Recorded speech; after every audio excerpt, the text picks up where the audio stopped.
Before we dive into this wild ride, tell me in the comments where in the world you're tuning in from.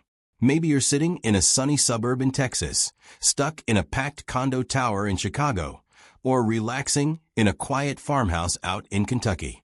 I love seeing how far these Karen stories of driveway drama, HOA chaos, and sweet karma travel across the world. The sound hit me first. A violent metallic crunch that tore through the calm of a late Saturday morning, sharp enough to make me drop my coffee mug. For a heartbeat, I thought a tree had come down, or maybe an accident out on the main road. But when the ground shuddered and the echo rattled through my garage door, I knew it was closer. Too close. I bolted out the front door barefoot, heat from the driveway already biting my soles, and the sight froze me. My white garage door was bent upward in the middle like a kicked-in ribcage, panels twisted, paint cracked. In front of it sat a blue mid-sized sedan, the hood crumpled, steam hissing out like a dying kettle. The car looked like it had tried to swallow the house and choked halfway. Behind the wheel was a kid, couldn't have been more than 19, his knuckles pale as he gripped the steering wheel. His mouth hung open, eyes darting like he was searching for a script that would excuse the disaster he'd just written.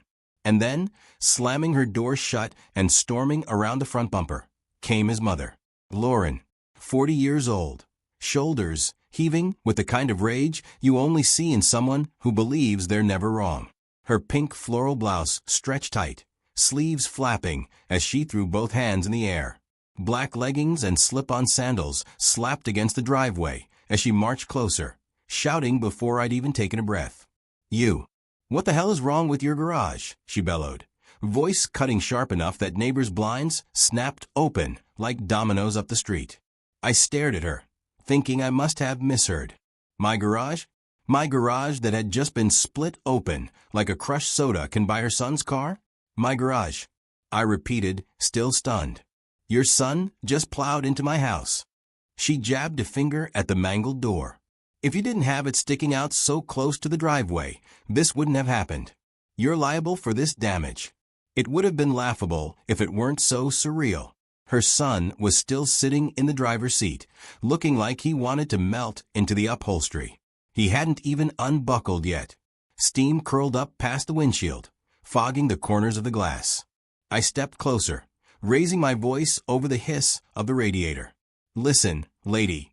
Your son drove into my garage. He's the one who's liable. You'll need to call your insurance company." That's when she really leaned in, close enough I could smell her perfume. Sweet, heavy cloying. Her lips curled into a smirk that told me she wasn't just angry. She was confident. "Oh no. See, we run this HOA. And around here, things get decided by more than just common sense." She sneered, throwing a glance at the growing audience of neighbors. "Trust me, you'll be paying for my son's car, or you'll be paying fines until you beg to sell this place." I opened my mouth, but the roar of another engine pulled my attention. A small security vehicle, with HOA markings rolled up, lights flashing as if this were an emergency of national security. 2 board members stepped out, clipboards already in hand. They didn't look at the wreck first, they looked at Lauren, nodding like soldiers awaiting orders. She wasted no time. He had his garage door sticking out, unsafe structure. My boy couldn't stop in time. His car is ruined. He's going to cover it. The board members scribbled notes, eyes already narrowing at me. I fought to keep my voice calm, though every muscle in my chest wanted to scream. Unsafe structure? This garage was inspected last year, passed with flying colors. Your son wasn't paying attention. Look at the skid marks. He came in fast. The teenage boy winced, finally stepping out. His white t-shirt was wrinkled, skinny jeans ripped to the knees. He muttered, almost to himself, I lost control. But Lauren cut him off, voice sharp. "Quiet. Don't admit anything." Then, louder, for the HOA's benefit. "This is what happens when neighbors don't keep their properties up to code. His negligence damaged our car." Neighbors had gathered now, a small semicircle of curious faces. Some had phones raised, recording. A woman 2 houses down gasped loudly enough to carry, whispering to her husband, "She's blaming him? Are you kidding me?" The HOA men scribbled more notes. One cleared his throat and said, "We'll have to open a review. Safety violation on the structure. Potentially a fine. Mr. Reynolds will notify you formally." I couldn't believe what I was hearing. My garage door had been standing fine until her son used it as a brake pad. And now I was being accused of endangering the community? Lauren folded her arms, smiling smugly. "You'll hear from us soon. And I suggest you cooperate. Otherwise, this will get very expensive for you." She ushered her son back toward the car, patting his shoulder as though he'd been the victim here. He kept his head down, avoiding my eyes, cheeks blazing red. The HOA truck lingered long enough for them to snap a few photos of my busted garage before they pulled away. The crowd dispersed slowly, murmurs hanging in the air. I stood there in the heat, my home scarred behind me, rage crawling up my spine. That night, I tried to convince myself it was just bluster. Surely, once insurance got involved, the truth would settle it. But the first letter arrived 3 days later, stamped with the HOA logo. Notice of violation. Improperly maintained garage structure. Pending fine $500. 2 days after that, I got a call from my insurance adjuster. "Strange thing," he said. "The other party filed a claim against you. They're saying your garage door caused the accident." I nearly dropped the phone. "The other party? You mean the people who rammed into my house?" "Yeah," he said, sounding weary. "They claim the garage door was defective. We'll investigate, but it's unusual." Unusual was putting it lightly. I spent the evening in my driveway, staring at the crumpled metal panels, running my hand along the grooves. I'd worked my tail off for this house. Saved every penny to get out of a cramped apartment and into a place with a little yard, a little space, a little peace. Now one reckless teenager and his entitled mother were threatening to turn it into a financial trap. The next weekend, I tried talking to Lauren directly. She was unloading groceries when I walked over, my voice as calm as I could make it. "Look, we both know what happened. Your son made a mistake. I don't want this to drag out into something bigger. Just let your insurance handle it, and we can move on." She didn't even look at me while pulling bags from her trunk. "Not my problem. Your garage is the hazard, not my son. He's a good kid. We won't be paying a dime." I clenched my jaw. "Then you leave me no choice. I'll fight this." That finally got her to look at me. Her smile was ice. "Fight all you want. We'll bury you in paperwork and fines before you even get to court." For a moment, the suburban street was silent except for the chirp of a bird overhead. Her words hung between us, heavy and smug.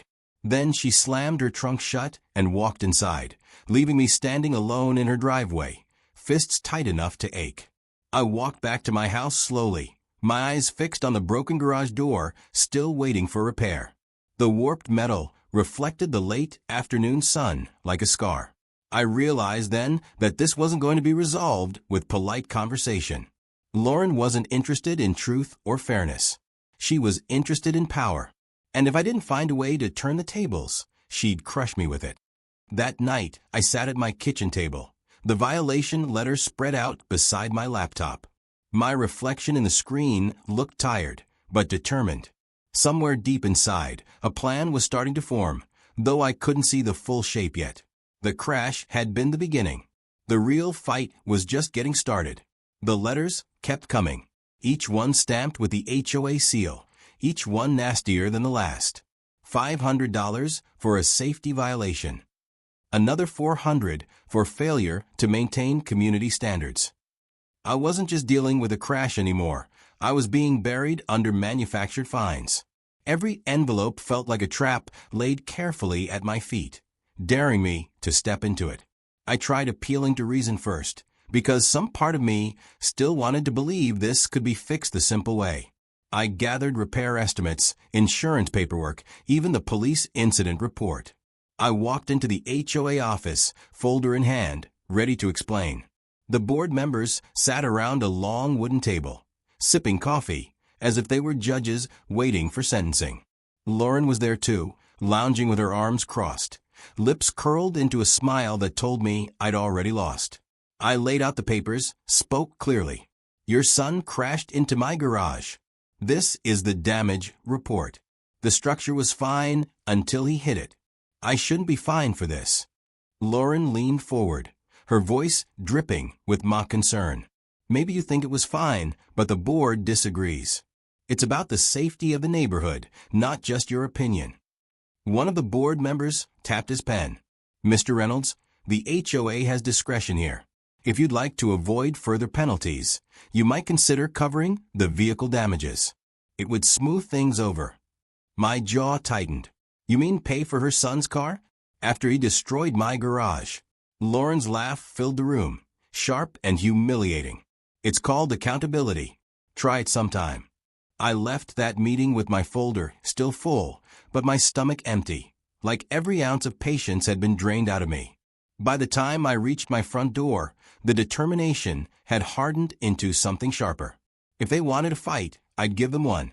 The first step was documentation. I set up cameras on my driveway, the kind that captured every angle with crystal clarity. Motion lights clicked on at dusk, illuminating the garage like a stage. I wanted no shadow left for them to twist. While the repairs were underway, I pored over the HOA bylaws. The binder was thicker than a dictionary, written in dense, smug legalese. But buried inside the pages, I found it. Vehicle registration rules. Residents had to register all cars with the HOA to park long-term. Temporary passes existed, but only for visitors. Yet Lauren's son's sedan, the very one that had smashed into my house, was listed as a guest vehicle despite clearly living there full-time. A loophole she'd been exploiting to keep his insurance rates low. That wasn't just negligence. That was a violation. I started digging deeper. Quietly, without tipping my hand, I spoke to neighbors. Careful conversations at mailboxes, whispered exchanges on evening walks. One by one, the stories came out. Lauren fining a retired couple for having garden gnomes. Her son racing through the cul-de-sac at night, music blasting, and the complaints mysteriously disappearing before they reached the board. A neighbor's roof color deemed non-compliant, only to be repainted after Lauren threatened to sue. It wasn't just me. She'd been a tyrant for years, hiding behind rules she bent to her will. And people were tired of it. With every story, my resolve sharpened. I wasn't just defending my garage anymore. I was defending the neighborhood from someone who thought power gave her immunity. The cameras soon caught more than just harmless footage. 2 weeks after the crash, Lauren's son parked right in front of my driveway, blocking me from leaving. When I stepped outside to confront him, he grinned, phone in hand, recording me as if hoping I'd lose my temper. I didn't. I simply pointed to my own camera above the garage, the red light blinking steadily. His smirk faltered. The next morning, I edited the footage, clear, high definition, undeniable. Then I posted it anonymously to the neighborhood's Facebook group, captioned simply, "This is what happens when rules only apply to some." Within hours, the video had spread. Comments poured in, neighbors furious, others laughing at the audacity. For once, the spotlight wasn't on me, it was on them. Lauren fired back online, calling the video fake and manipulated, but the angle, the sound, the timestamps, it was all too precise to dismiss. Her credibility was cracking. But I didn't stop there. I filed an official complaint with the county, attaching every violation I'd uncovered, every witness statement I'd collected. I included the video evidence, the insurance contradictions, the fraudulent vehicle registration. I built a case strong enough to crush the pretense she'd hidden behind. The day the sheriff's deputy walked up her front steps with a thick envelope, neighbors stopped mowing their lawns to watch. Curtains twitched. Kids paused their bikes mid-ride. Lauren opened the door, saw the deputy, and her face contorted into a mix of shock and fury. She grabbed the papers, shouting after him, "This is harassment. He'll pay for this." But her voice cracked on the last word. For the first time, she didn't sound invincible. Her son stood behind her, slouched in the doorway, eyes darting nervously to the growing audience. He looked less like a victim now, and more like a boy realizing his mother's empire was built on sand.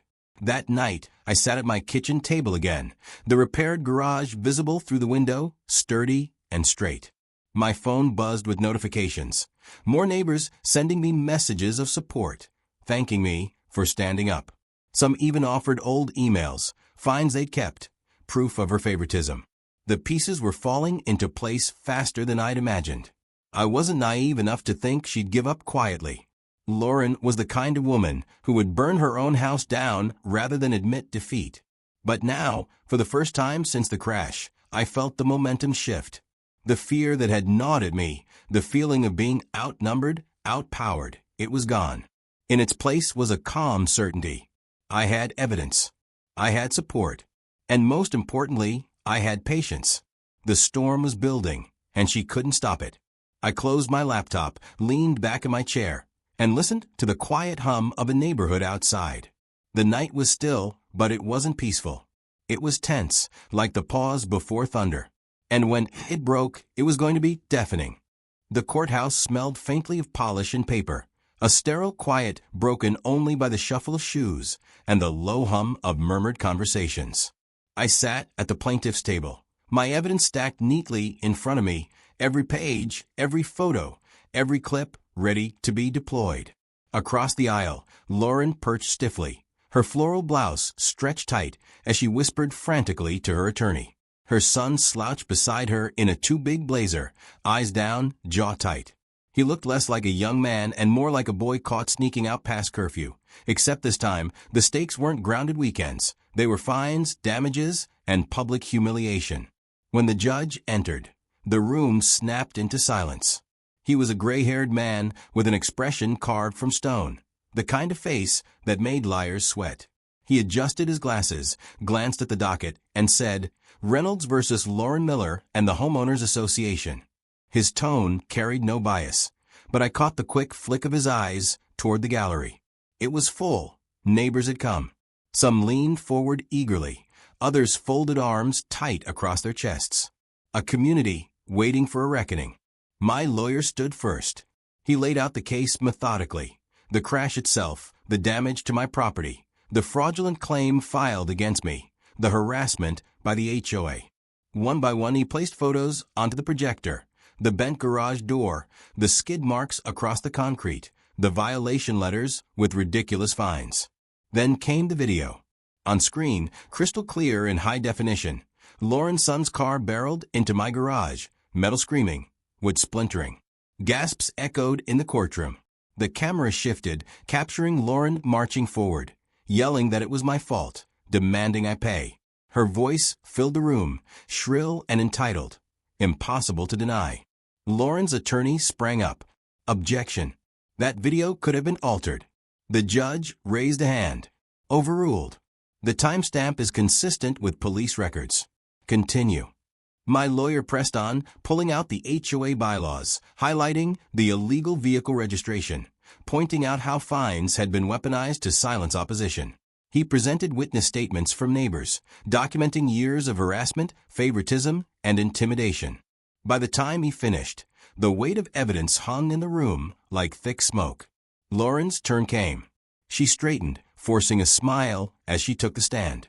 "Your Honor, my son was traumatized. That garage door was a hazard. We were simply protecting the safety of our neighborhood." The judge leaned forward. "A hazard? That garage door stood without issue until your son drove into it.